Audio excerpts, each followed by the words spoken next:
سورہ کہف جمعہ کے دن کس وقت پڑھنا چاہیے اور اس کی کیا فضیلت ہے؟ سورہ کہف اگر کوئی جمعہ کے دن پڑھتا ہے پہاڑوں جیسا فرض ہو اللہ تعالیٰ ادائیگی کے شکلیں پیدا فرما دیتے ہیں.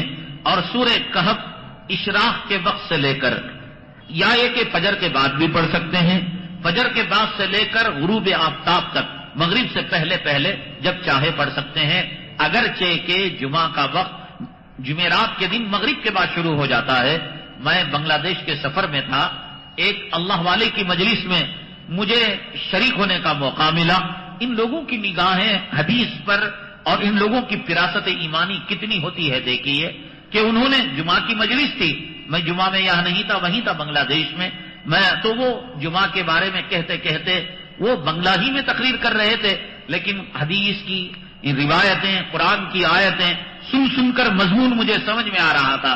تو میں نے کہا کہ حضرت یہ دن میں پڑھنے کا حدیث میں کہاں حکم ہے؟ بھئی کہا ہے کہ دن میں پڑھو، رات میں مت پڑھو. جیسے کہ نمازوں کے اوقات ہیں، یہ رات کی نماز ہے، یہ دن کی نماز ہے. اور یہ بات حدیث میں ہے بھی نہیں کہ آپ رات میں مت پڑھیے دن میں پڑھیے گا. دیکھیے ان لوگوں کی یہ، تو انہوں نے کہا کہ حدیث کے اندر جو لفظ آیا ہے یوم الجمعہ، یوم کا لفظ آیا ہے اور یوم ڈے کو کہتے ہیں، نائٹ کو نہیں کہتے. وہیں سے انہوں نے اس کا استدلال کر لیا. اگر رات میں پڑھنا ہوتا تو لیلۃ الجمعہ کا لفظ استعمال ہوتا.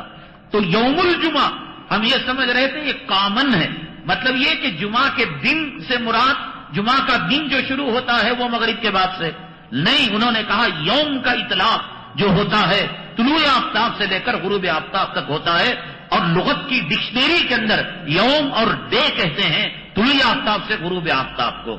تو اس لیے کہف کو دن کے اجالے کے اندر پڑھنا چاہیے. ہاں اگر کسی کو دن میں مصروفیتیں اور مجبوریاں ہیں یا مسافر ہے، سفر کر رہا ہے، نہیں پڑھ سکتا، تو اب جمعرات میں مغرب کے بعد وہ پڑھ لے سکتا ہے.